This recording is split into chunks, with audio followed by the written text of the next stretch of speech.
जब बहुत सारे मानचित्रों को एक साथ रख दिया जाता है उसे एटलस कहते हैं। मानचित्र मैप अध्याय 4 क्लास 6 का ये ज्योग्राफी है, भूगोल है।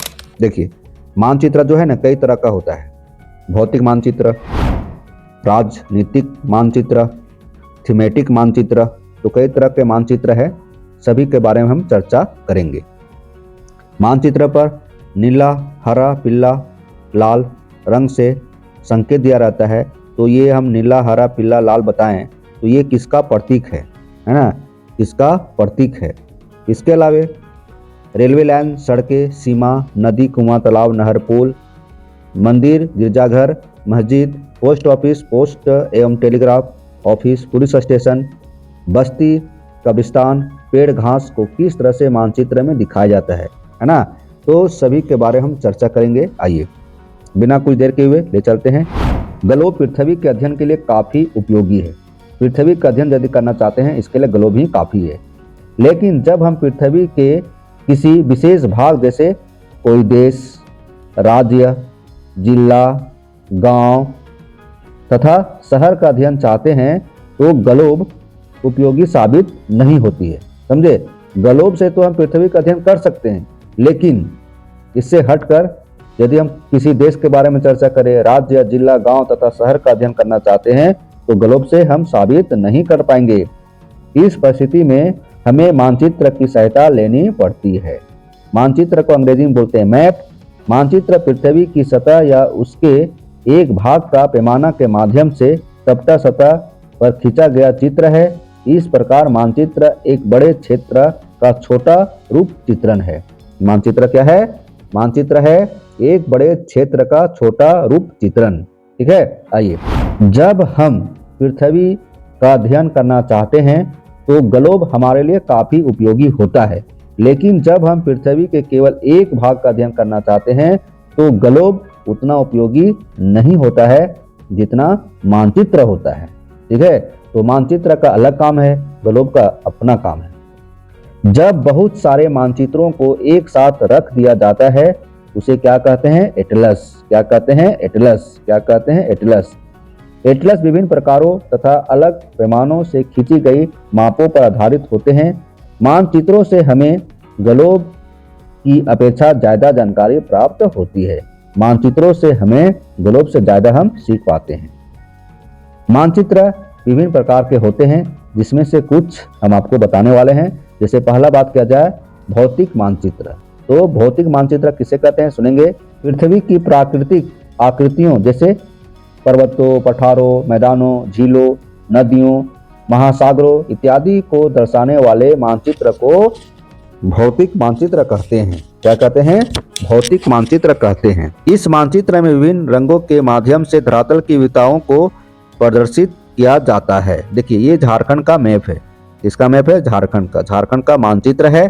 ठीक है, अब इसमें देखेंगे झारखंड का मानचित्र में आपको जो दिखाया गया है यह कैसा मानचित्र है? भौतिक मानचित्र है। कैसा मानचित्र है? भौतिक मानचित्र। हम आपको बताएं कि भौतिक मानचित्र में पर्वत, पठार, मैदान, झील, नदी, महासागर ये सब को दिखाया जाता है। ठीक है, झारखंड का पड़ोसी राज्य है बिहार है, पश्चिम बंगाल है, उड़ीसा है, छत्तीसगढ़ है, यूपी भी है। कोडरमा पठार, ठीक है, छोटा नागपुर का पठार, चुल्लू पालू घाटी है ना, रांची का पठार, तो ये सब पठार जो दिखा रहा है तो ये क्या कहलाएगा? भौतिक मानचित्र। क्या कहलाएगा? भौतिक मानचित्र। अब आइए दूसरा में है राजनीतिक मानचित्र। राजनीतिक मानचित्र, देखिए राजनीतिक मानचित्र किसे कहते हैं?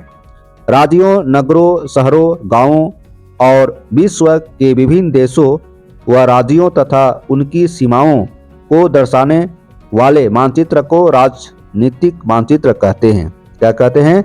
राजनीतिक मानचित्र कहते हैं। किसको कहते हैं?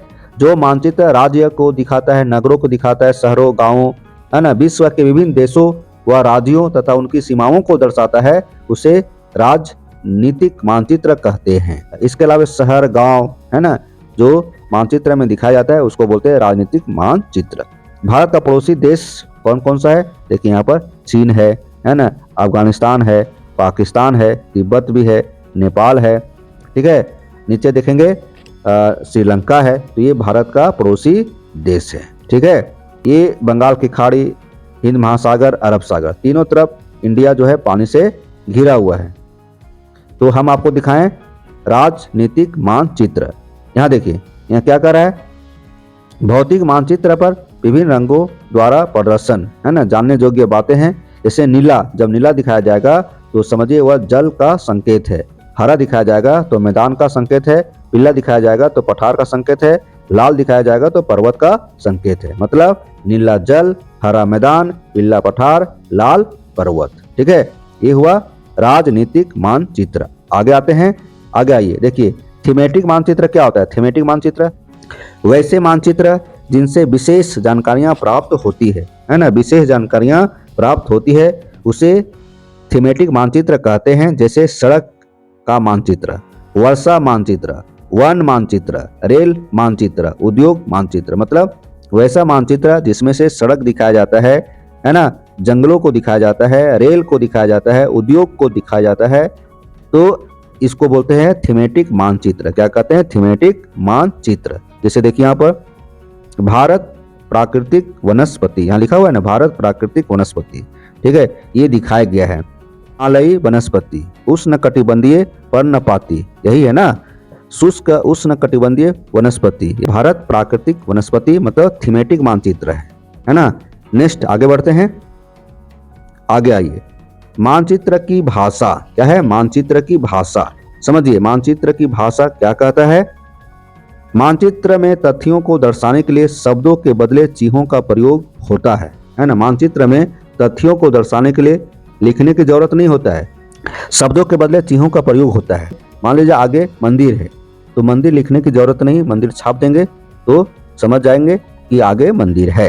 ठीक है, चलिए यहाँ लिखा हुआ है मानचित्र के निम्नलिखित प्रमुख तत्व पैमाना, प्रतीक या चिन्ह, दिशा तथा रंग, है ना, ये प्रमुख तत्व है किसका? मानचित्र का।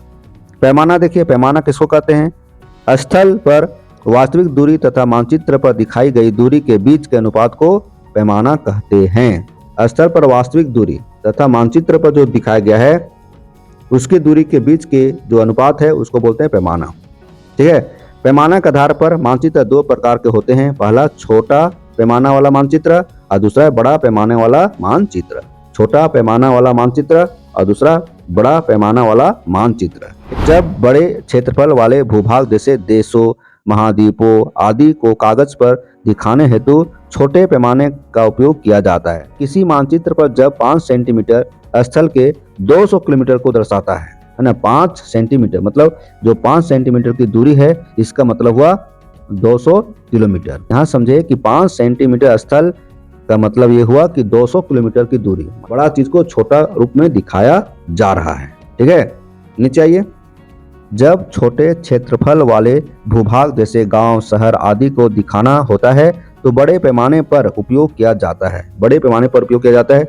जैसे किसी मानचित्र पर जब 5 सेंटीमीटर की दूरी स्थल के 200 मीटर की दूरी को दर्शाता है तो उसे बड़े पैमाने वाला मानचित्र कहते हैं। देखिए 1 सेंटीमीटर और ये क्या है, दूरी मीटर में है तो 1 2 3 4 5 है ना, तो इसको बोलते हैं बड़े पैमाने वाला मानचित्र। बड़े पैमाने वाले मानचित्र में छोटे पैमाने वाले मानचित्र की अपेक्षा अधिक जानकारियां समाहित होती है। अगर हमें पैमाने की सही जानकारी है तो हम मानचित्र के माध्यम से स्थल पर दो स्थानों के बीच की वास्तविक दूरी को आसानी से पता लगा सकते हैं। प्रतीक चिन्ह या रूढ़ चिन्ह, मानचित्र पर अलग अलग प्रकार के चिन्हों का प्रयोग होता है। मानचित्र पर अलग अलग प्रकार के चिन्हों का प्रयोग होता है। ये चिन्ह रेखा, बिंदु, वर्ग, वृत्त, त्रिभुज आदि के द्वारा दिखलाए जाते हैं, है ना। जैसे आगे देखेंगे आपको पता चलेगा। अगर हम किसी क्षेत्र विशेष की भाषा से, है ना, या परिचित हैं, चिन्हों की सहायता से उस क्षेत्र के बारे में पर्याप्त भौगोलिक जानकारियां प्राप्त कर सकते हैं। मानचित्रों की एक विश्वव्यापी भाषा होती है जिसे सभी आसानी से समझ सकते हैं। इन प्रतीक चिन्हों का उपयोग के संबंध में एक अंतर्राष्ट्रीय सहमति है। ये चिन्ह रूढ़ या प्रतीक चिन्ह कहलाते हैं। देखिए कुछ ऐसा चिन्ह है जैसे आप समझ जाएंगे ये किसका चिन्ह है, क्या बता रहे हैं, तो इसको बोलते हैं विश्वव्यापी भाषा। हर देश में ऐसा चिन्ह होता है, ऐसा ही संकेत होता है। आगे देखेंगे, है ना। यहाँ देखिए जैसे रेलवे लाइन, तो रेलवे लाइन तो इस तरह से संकेत रहेगा, तो समझ जाइए रेलवे लाइन का संकेत है। बड़ी लाइन, देखिए ये बड़ी लाइन हुआ। मीटर लाइन, ये मीटर लाइन हुआ। ये रेलवे स्टेशन, इस तरह से, है ना। तो इस तरह से संकेत दिया रहे रोड में, तो आप समझ जाइए कि यहाँ पर रेलवे लाइन से संबंधित संकेत है। बड़ी लाइन इस तरह से, और मीटर लाइन इस तरह से, और रेलवे स्टेशन इस तरह से। चलिए पहले सड़कें, जैसे पक्की सड़कें, कच्ची सड़कें, तो पक्की इसका ये संकेत हुआ, पक्की और कच्ची का इस तरह से डॉट डॉट डॉट डॉट, है ना।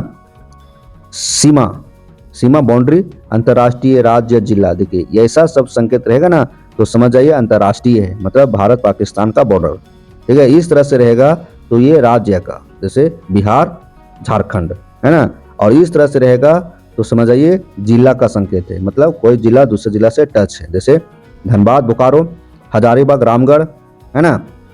आइए मंदिर, देखिए ये मंदिर का संकेत है, ये गिरजाघर का संकेत है, ये मस्जिद का संकेत है। पोस्ट ऑफिस, पोस्ट एवं टेलीग्राफ ऑफिस, पुलिस स्टेशन, देखिए पीओ मतलब क्या हुआ, पोस्ट ऑफिस, पीटीओ, है ना, पीटीओ मतलब हुआ post and telegraph office, PS मतलब क्या हुआ, पुलिस स्टेशन। इस तरह से संकेत है। बस्ती, कब्रिस्तान, तो इस तरह से संकेत है, ये बस्ती का संकेत है, कब्रिस्तान का संकेत है। पेड़, घास, इस तरह से पेड़ और घास।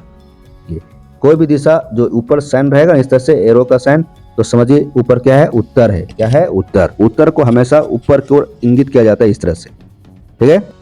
जिसके ऊपर उ मतलब उत्तर, एन मतलब नॉर्थ लिखा होता है, या तीर का निशान उत्तर दिशा को दर्शाता है। जब हमें उत्तर दिशा का ज्ञान हो जाता है तब हम चारों दिशाओं को आसानी से खोज पाते हैं, है ना। जब उत्तर, अब जान जाएंगे उत्तर किधर है, मतलब ऊपर, ठीक है, ऊपर।